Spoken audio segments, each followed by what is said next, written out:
Bonjour à toutes et à tous, j'espère que vous allez bien et que vous avez pu profiter un peu de ces vacances malgré le contexte particulier. Alors nous nous retrouvons pour cet enseignement à distance qui, comme vous le savez maintenant, va être amené à durer plus longtemps que prévu et nous commençons cette semaine une nouvelle séquence de géographie, la quatrième, consacrée aux sociétés et environnements des équilibres fragiles. Donc recopiez le titre dans votre cahier de géographie et je vous invite également à imprimer le tableau de début de séquence que vous pourrez trouver sur le Drive et qui sera joint également au mail que je vous envoie. Alors pour illustrer ce début de chapitre, j'ai choisi cette couverture du Courrier international dont le slogan est Climat, il n'est pas trop tard. Incendie, canicule, inondation, le changement climatique est là. Et si l'heure de la mobilisation avait sonné. Alors, cette couverture récente alerte en fait sur le danger du changement climatique qui touche actuellement la planète Terre depuis maintenant plusieurs décennies. Et en fait, cette notion de changement climatique et les répercussions que ça peut avoir sur les environnements, mais aussi sur nous en tant que société, c'est ce que nous allons voir dans ce nouveau chapitre de géographie.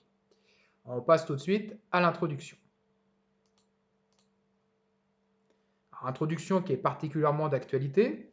Donc, comme vous le savez maintenant, depuis la fin de l'année 2019, un nouveau virus est apparu qui fait partie de la famille des coronavirus, le Covid-19, virus apparu en Chine, et d'après les premières recherches scientifiques, et contrairement à de nombreuses fake news, ce virus, comme la plupart des virus, a une origine animale. Le coupable serait soit la chauve-souris, que vous avez ici en bas à droite, ou bien le pangolin, que vous avez en haut à gauche. Donc, dans tous les cas, que ce soit l'un ou l'autre, ce nouveau virus serait la conséquence de la consommation de ces animaux sauvages qui sont chassés. Autrement dit, les sociétés détruisent de plus en plus d'habitats d'animaux sauvages, ce qui amène à mettre en contact des hommes avec des animaux non domestiqués et qui sont donc porteurs de maladies inconnues par les hommes.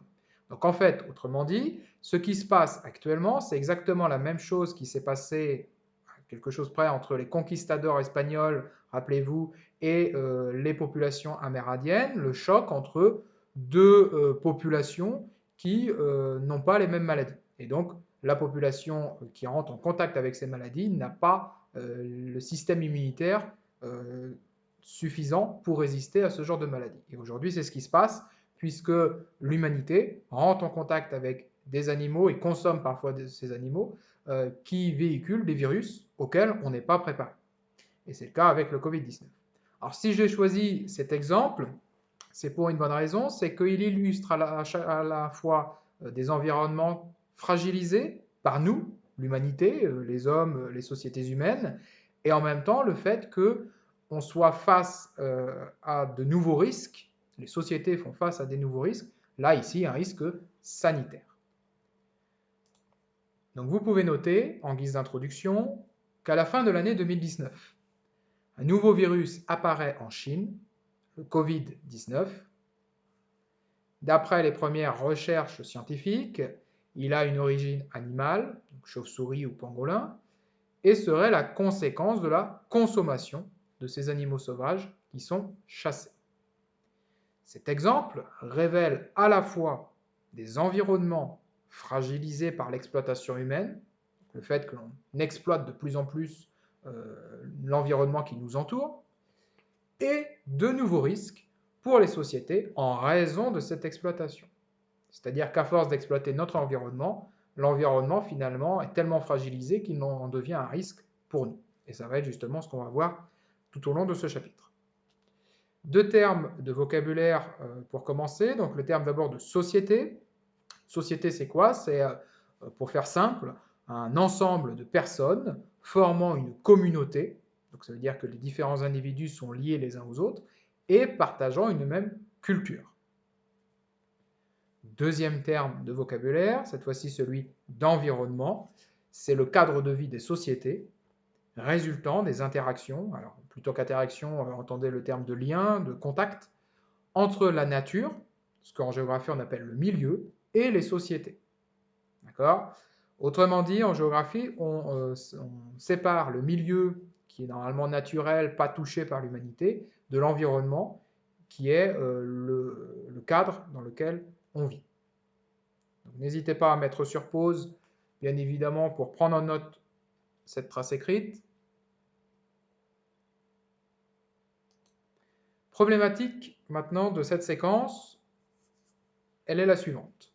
Comment les sociétés aménagent, valorisent et subissent-elles leur environnement? Donc de même, vous la prenez en note. Tout au long de ce chapitre, nous allons voir que les environnements peuvent être un atout pour les sociétés, puisqu'on valorise, et on verra un seul exemple, celui des ressources énergétiques, mais que ces environnements peuvent aussi être un danger, avec l'étude de ce qu'on appelle en géographie les risques qui pèsent aujourd'hui sur les sociétés. Nous passons tout de suite au grand 1. L'Arctique, un espace fragile et convoité, petit a, des milieux vulnérables face au changement climatique. Vous l'avez compris, nous allons donc corriger l'étude de cas que vous aviez à faire pendant les vacances et dont vous deviez m'envoyer la photo. Je remercie d'ailleurs tous les élèves qui l'ont fait, beaucoup l'ont fait d'ailleurs avec beaucoup de sérieux. Bravo à vous. Alors, toute la correction, en fait, va nous servir pour faire l'ensemble du cours du grand 1. Donc, nous passons déjà à la première question qui était quelles sont les caractéristiques de l'Arctique. Vous l'avez vu dans la vidéo que vous deviez écouter, il y a plusieurs limites retenues pour définir ce que l'on appelle l'Arctique de manière générale. Je voudrais juste insister en premier lieu sur une chose. L'Arctique n'est pas un continent. L'Antarctique au pôle sud en est un. Par contre, l'Arctique au pôle nord n'est absolument pas un continent. L'Arctique est composé en fait de plusieurs éléments. C'est à la fois un espace océanique. Vous avez l'océan glacial arctique, qui est composé essentiellement de la banquise. C'est un espace qui est insulaire, c'est-à-dire qu'on trouve beaucoup d'îles, mais c'est également un espace continental, puisqu'on a des morceaux de continents américains, eurasiatiques, essentiellement. Alors, les limites qui peuvent être tenues pour l'Arctique sont les suivantes. Vous avez une première limite qui est la limite géographique, c'est celle que vous voyez sur cette carte avec le cercle en bleu. C'est ce qu'on appelle le cercle polaire arctique. Il correspond à quoi? Alors sachez que si vous habitez pile sur cette ligne imaginaire, il y a une journée par an où le soleil ne se couche pas. Donc vous avez de la lumière H24. Il s'agit du solstice d'été le 21 juin. Et de même, au moment du solstice d'hiver, donc le 21 décembre, il y a une journée où le soleil ne se lève pas du tout, donc il fait noir toute la journée. Donc voilà ce qu'est le cercle polaire arctique. Et donc, l'Arctique serait tout ce qu'il y a à l'intérieur de ce cercle.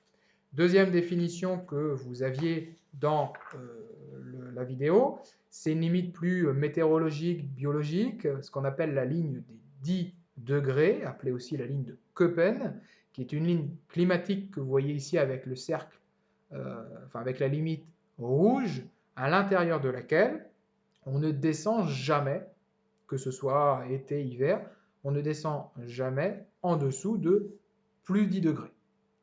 D'accord? Donc il fait toujours moins de 10 degrés dans cette zone. C'est également dans cette zone où l'on a un sol qui est gelé toute l'année. Et ce sol gelé toute l'année porte d'ailleurs un nom particulier. Vous avez dû le voir dans la vidéo. C'est ce qu'on appelle le pergélisol. Donc vous pouvez noter. Donc vous n'avez pas besoin de recopier la question, l'intitulé de la question. Vous notez directement la trace écrite. Donc l'Arctique est un espace de 24 millions de kilomètres carrés au pôle Nord, qui est à la fois un espace océanique avec la banquise, insulaire avec des îles, et continental.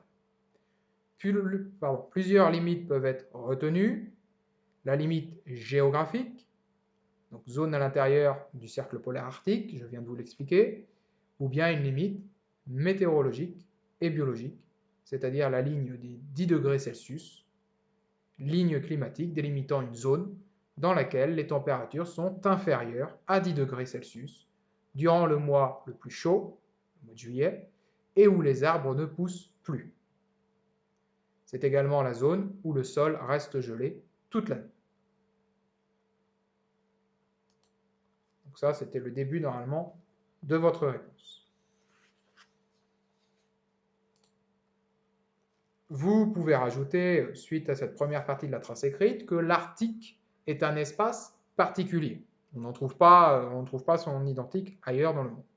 Premier élément qui le prouve, d'abord, son climat. L'Arctique, c'est un climat marqué par le froid extrême. On a des températures moyennes annuelles de moins 7 degrés. L'hiver en Arctique dure 9 mois au total. Et on a un phénomène de ce qu'on appelle la nuit polaire. Cette nuit polaire, elle peut durer un jour si vous vous trouvez pile à la limite du cercle polaire. Elle peut durer jusqu'à 6 mois si vous vous trouvez pile à l'endroit du pôle Nord. En quoi elle consiste? C'est tout simplement le fait que le soleil ne se lève plus. C'est-à-dire que si vous habitez au pôle Nord, vous vivez 6 mois sans voir le soleil, ou à peine. Voilà le premier élément. D'abord, ce climat extrêmement particulier. Si je fais un point sur les températures, vous avez ici un graphique qui présente les températures à 3 endroits différents de l'Arctique. Prenons d'abord le pôle Nord. Donc au pôle Nord, on a une moyenne au mois de janvier, donc, qui est souvent considéré comme le mois le plus froid où on descend en dessous de moins 30. Et au mois de juillet, on arrive à peine 10. A l'inverse, la Sibérie orientale, on a un mois de janvier où on descend carrément en dessous de moins 40, donc il fait encore plus froid en Sibérie orientale qu'au pôle Nord. Par contre, on monte beaucoup plus haut dans la maximale obtenue au mois de juillet. Mais la moyenne au mois de juillet est autour de 15. Ensuite, deuxième critère de cet espace particulier, le paysage. Alors le paysage, on a un paysage de banquise.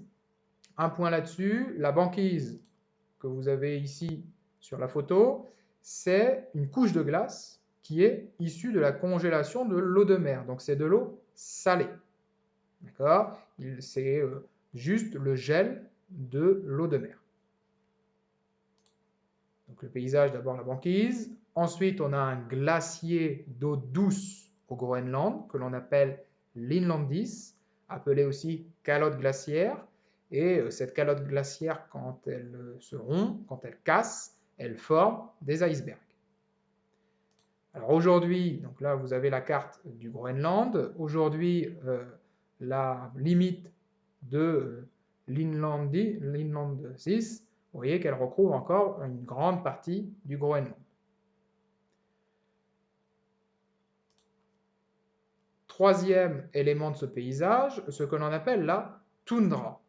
Alors, la particularité de l'Arctique, c'est que l'on passe d'une végétation que l'on appelle la taïga, qui sont en fait des forêts, très grandes forêts de conifères, donc de sapins, à une végétation que l'on qualifie de toundra, et qui est composée de mousse, de lichens, d'herbes, de très petits arbustes. Et c'est ce que vous avez ici en bas à droite. Je reviens à la trace écrite, mettez sur pause pour avoir bien le temps de tout noter. Troisième critère, la faune. Alors la faune, on a une faune qui est particulière à l'Arctique. Encore une fois, on trouve des espèces en Arctique que l'on ne trouve pas ailleurs dans le monde. C'est le cas de l'ours polaire, qui est la figure emblématique de l'Arctique, c'est le cas de loup blanc, c'est le cas de la sterne arctique également.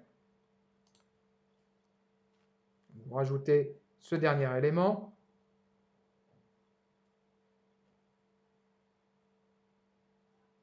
Ensuite, fin de cette question 1, vous deviez noter les différents pays riverains, en fait ils sont au nombre de 8.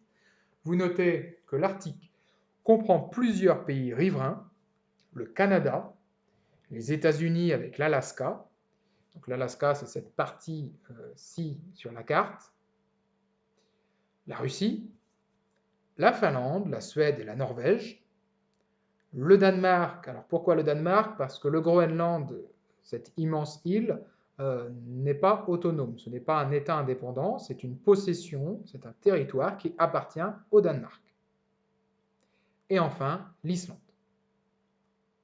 Voilà les différents territoires qui différents pays qui possèdent des territoires dans l'Arctique. Alors, juste une chose, tout à l'heure je vous expliquais les différentes limites de l'Arctique. Nous, dans cette séquence, on va considérer l'Arctique comme étant la zone à l'intérieur du cercle polaire arctique. D'accord? Donc je n'utilise pas forcément la ligne des 10 degrés. Nous passons à la question numéro 2 sur les effets maintenant du changement climatique en Arctique. Alors, vous notez directement que l'Arctique doit faire face aux effets du changement climatique. 2 points. Premier élément, vous avez dû noter dans les documents que vous aviez à lire que l'on a une fonte de l'Inlandsis, ce glacier d'eau douce qui recouvre le sol du Groenland. Cela entraîne l'apparition d'icebergs. Et vous aviez justement une photo de l'un de ces icebergs au Groenland. Donc ça, c'est le premier élément, la fonte de l'Inlandsis. Fonte également de la banquise. Donc, ce que je vous ai dit tout à l'heure, ce gel de l'eau qui, petit à petit, fond.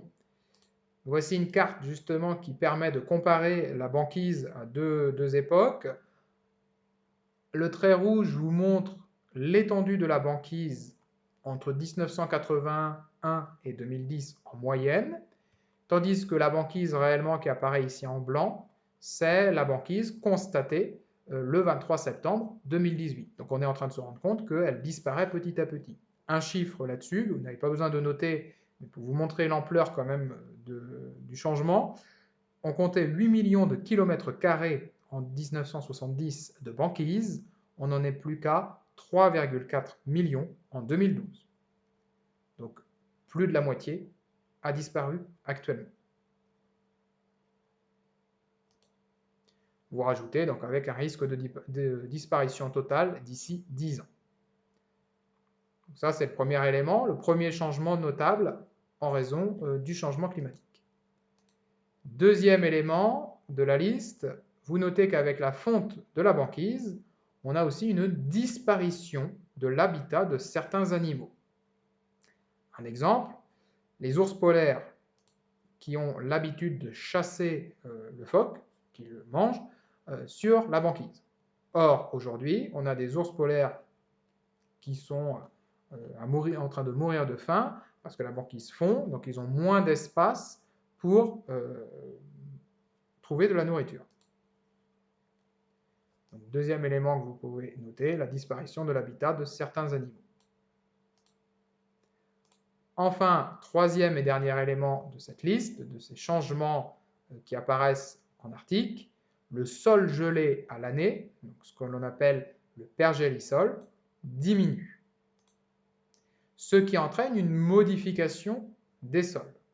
C'est-à-dire que jusque-là, on avait des sols qui étaient gelés, donc extrêmement durs, qui petit à petit ramollissent, donc ils deviennent beaucoup plus faibles. Cela entraîne, vous notez, l'effondrement d'infrastructures. Un exemple, voici un pont qui avait été construit, donc là vous avez le sol là, qui apparaît, on voit bien qu'il est en train de dégeler, ce sol qui était totalement gelé avant, en train de dégeler, ce qui fait que le terrain bouge, il y a des éboulements, il y a des écoulements également de boue, ce qui entraîne que certaines infrastructures sont en partie détruites. Et c'est le cas du pont ici. Cela entraîne aussi l'apparition de marécages, avec toutes les maladies qu'un marécage peut entraîner, l'apparition de lacs. Mettez sur pause pour avoir le temps de noter tous ces éléments. Le pergélisol également a un effet pervers, enfin la fonte, le dégel du pergélisol a un effet pervers, et on va le voir avec ce schéma. Donc, première étape, le réchauffement climatique provoque la hausse des températures. C'est ce que vous voyez ici. Cette hausse des températures fait que le sol, le pergélisol, se réchauffe, et donc il y a un dégel.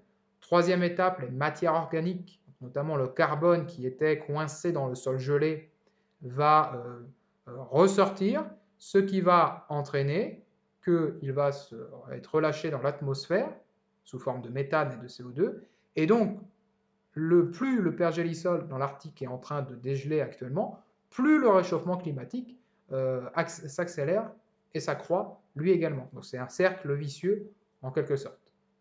Il faut bien vous dire que le pergélisol, son intérêt, c'était de garder en son sein beaucoup de carbone. Donc ça, vous n'avez pas besoin de le noter. Nous passons à la conclusion de ce point A. Vous notez que l'Arctique est la région du monde où les conséquences du changement climatique se font le plus ressentir et non pas sentir. De plus, elles ont des répercussions sur le reste de la planète, et notamment la hausse du niveau de la mer. Donc, si l'Arctique aujourd'hui est un espace aussi important, quand on parle de réchauffement climatique, de lutte contre le réchauffement climatique, c'est parce que ce qui se passe au niveau de l'Arctique nous concerne directement. Un exemple. Tout à l'heure, je vous parlais du glacier du Groenland qui fond. Ce glacier en fondant entraîne une montée du niveau de la mer. En voici le résultat d'après National Geographic. Donc vous avez là le tracé de l'Europe actuelle, donc c'est ce que vous voyez en bleu très clair ici. Vous avez la couleur verte montre le tracé des continents si jamais le pire des scénarios arrivait en termes de montée des eaux. Donc on remarque quand même qu'une bonne partie de la façade atlantique française disparaîtrait. Donc ce sont des maisons, ce sont des communes, ce sont des villages, des villes qui disparaîtraient de la carte. Mais ce n'est rien encore en contrepartie et vis-à-vis de l'Europe du Nord, notamment le Danemark, le nord de l'Allemagne, qui seraient rayés de la carte, purement et simplement. D'accord? Donc tout ça pour dire que ce qui se passe en Arctique, ce ne sont pas des choses lointaines. Au contraire, ça nous touche directement. La montée des eaux que je vous présente là, c'est d'ici 2100. Pour finir, un terme de vocabulaire central dans ce chapitre, le terme de changement climatique, qui est la modification durable du climat de la Terre, qui se traduit actuellement par un réchauffement d'une grande partie du globe, causé principalement par les activités humaines.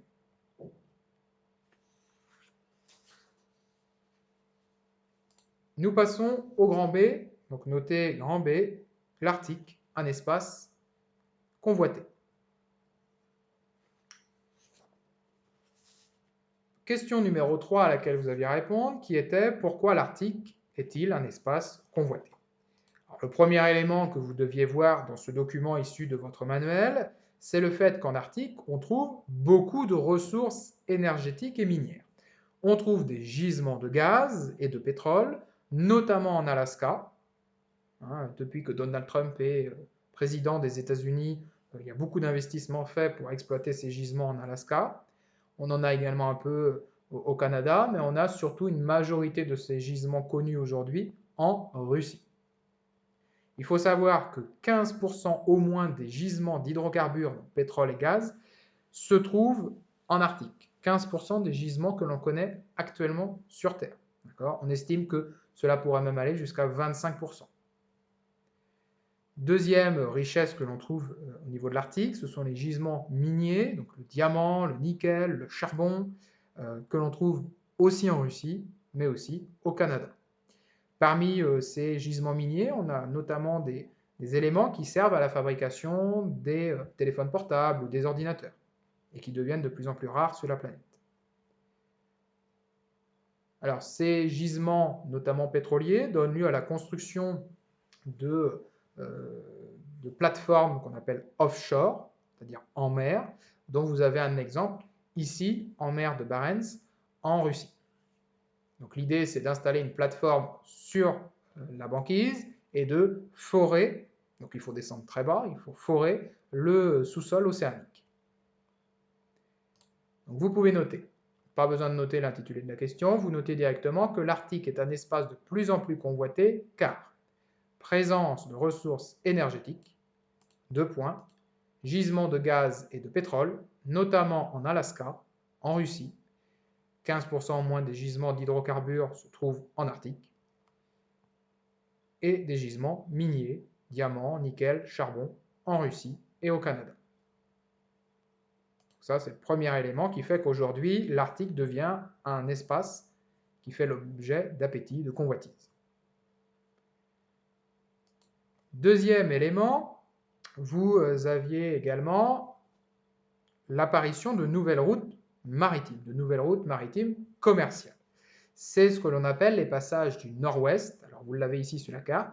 C'est un passage qui relie l'océan Pacifique à l'océan Atlantique en longeant l'Alaska, le Canada, puis le Groenland.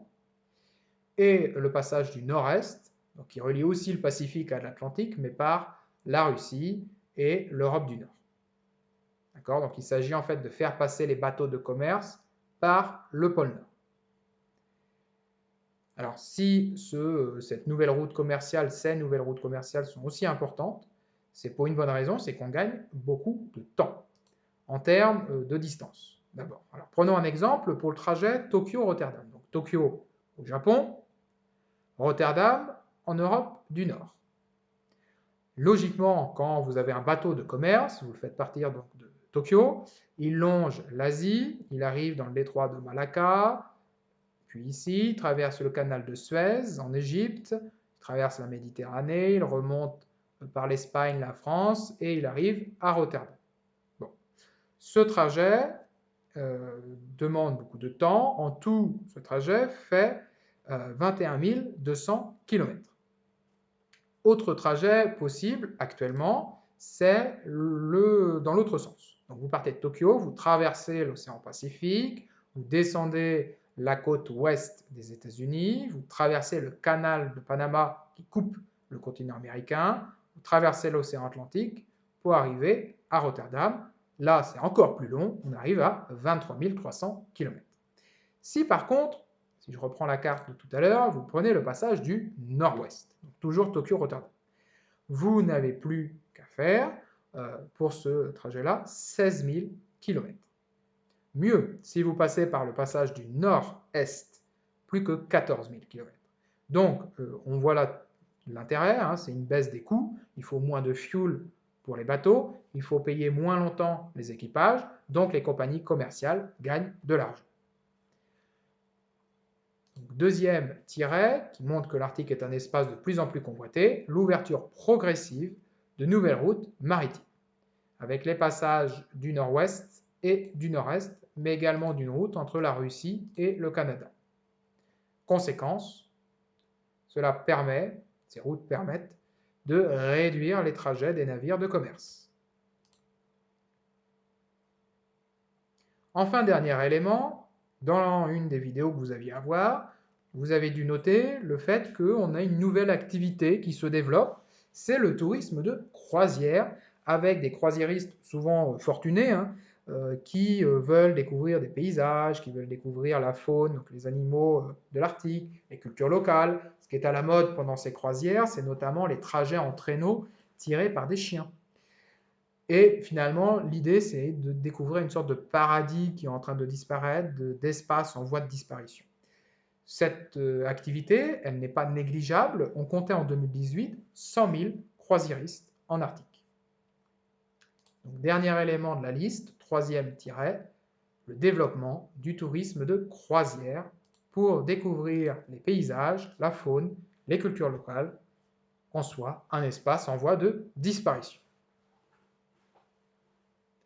Prenez bien le temps de tout noter dans votre cahier avant de passer à la question numéro 4. Alors, question numéro 4. En quoi le réchauffement climatique rend-il possible l'exploitation de l'Arctique? Pour cela, vous deviez réfléchir, faire le lien entre tout ce qu'on vient de voir. Donc, vous notez directement qu'en entraînant la fonte de la banquise, de l'inland ice, cette calotte glaciaire sur le Groenland, et du pergélisol, le changement climatique permet aux sociétés, autrement dit aux pays, d'accéder aux ressources énergétiques et minières présentes dans le sol arctique. Autrement dit, jusqu'à présent, vous aviez de la glace, donc il était difficile, voire impossible, d'accéder à ces richesses. Maintenant que tout cela fond, c'est une libération finalement de l'opportunité d'exploitation de ces espaces. Vous rajoutez également de faire passer des navires de commerce et de croisière par l'Arctique pendant plusieurs mois de l'année. Là, c'est pareil, fonte de la banquise égale les passages qui se libèrent. la banquise qui fond devient de l'eau, donc les bateaux peuvent passer. On estime qu'aujourd'hui, on peut utiliser les routes maritimes dont je vous parlais tout à l'heure au moins 3 mois dans l'année, ce qui correspond à la période de l'été, voire un peu plus lorsqu'on utilise des brise-glaces. Donc là, finalement, ce que l'on voit à travers cette réponse, c'est que le changement climatique, il peut être un atout, puisqu'on exploite des richesses, mais en même temps, on voit bien que c'est l'occasion pour les pays et les entreprises de polluer davantage et de mettre en danger le dernier espace intouché du monde, que constitue l'Arctique. J'espère que c'est suffisamment clair pour vous. Nous passons à présent au grand C. Alors, grand C, l'Arctique, un espace sous tension. Question numéro 5 à laquelle vous aviez à répondre. Quel changement peut-on observer dans les modes de vie des populations locales? Alors, avant de répondre vraiment à la question, un point sur le peuplement de l'Arctique. Vous notez directement que cet espace est peu peuplé. On compte 4 millions d'habitants dans le cercle polaire arctique, à l'intérieur de cette zone, essentiellement en Russie, qui concentre 70% de la population arctique. Et ces populations, que ce soit en Russie, Canada, Alaska, etc., ont un mode de vie jusque-là particulier. Ce mode de vie, il est marqué par ce qu'on appelle le nomadisme, c'est-à-dire que l'on a des tribus qui bougent, qui déménagent en fonction des saisons. C'est des tribus qui pratiquent l'élevage de caribous, de rennes, et c'est des tribus qui ont assez peu d'équipement. Alors ce mode de vie qui a existé pendant des millénaires, aujourd'hui il connaît de profonds changements. Et ça, vous l'avez vu dans les documents. Premier changement, premier tiret, dans le document du manuel, vous avez vu que les Inupiats en Alaska, abandonnent leurs activités traditionnelles. D'habitude, c'est un peuple autochtone qui pratique la chasse à la baleine. Ils ont abandonné cette pratique ancestrale et ils profitent des retombées financières de l'extraction de pétrole. Donc on a une tribu, un peuple qui s'est enrichi, qui s'est modernisé grâce à cette richesse minière, à cette richesse énergétique. Alors ça se traduit par quoi? Ils deviennent sédentaires, donc ils arrêtent d'être nomades et ils s'installent dans des villes. Donc ils adoptent un mode de vie proche du nôtre, plus occidental en tout cas. Donc ça c'est le premier élément, mettez bien sur pause pour avoir le temps de tout noter. Ensuite, deuxième élément, vous avez dû voir que cette exploitation de pétrole n'est pas sans créer un certain nombre de conflits entre les locaux. Alors si les Inupiats dont on parlait là étaient plutôt favorables, on a aussi des peuples, comme leurs voisins dont on parlait dans le texte, les Gwich'in, qui eux sont plutôt opposés. Pourquoi? Alors si on regarde cette carte, vous allez tout de suite comprendre. Donc en vert, vous avez le territoire des hardes de caribou. Or, la tribu semi-nomade des Gwich'in élève des caribous. Or, sur ce même territoire où se trouvent les troupeaux de caribous, vous avez aussi l'apparition de zones de production de pétrole.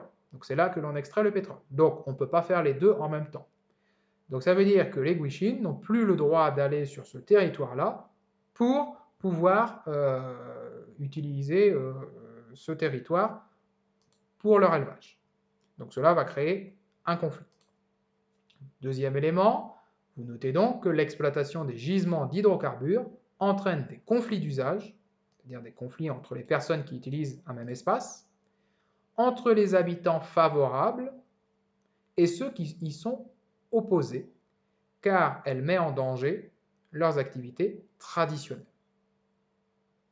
Donc, on a vu l'exemple des Inupiats qui, eux, veulent profiter du pétrole. Il y a aussi des tribus qui veulent continuer à pratiquer les mêmes activités qu'auparavant.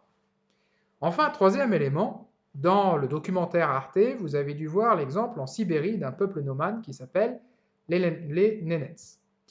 Ce peuple, c'est un peuple qui vit de pêche, qui vit de l'élevage de rennes, et qui là aussi occupe un espace dans lequel on trouve des gisements de pétrole. Ce qui fait qu'ils vont être chassés, expropriés par l'État russe, par l'État de Vladimir Poutine, et par les riches compagnies pétrolières qui attendent qu'une chose, c'est de récupérer le pétrole qui se trouve dans le sol. Donc, troisième tiret, vous notez qu'en Sibérie, en Russie, un peuple nomade, les Nénets, vivent de la pêche et de l'élevage de rennes et occupent des espaces ou des territoires convoités pour leurs ressources énergétiques. Conséquence, elles sont chassées, ces populations, par l'État russe et les compagnies pétrolières. Donc là, à travers ces trois premiers tirets, on vient de voir une première catégorie de tensions, des tensions locales. N'hésitez pas à mettre sur pause pour avoir le temps de tout noter. Question numéro 6. Question numéro 6. Quels sont les États ou les pays qui se lancent le plus dans la conquête de l'Arctique?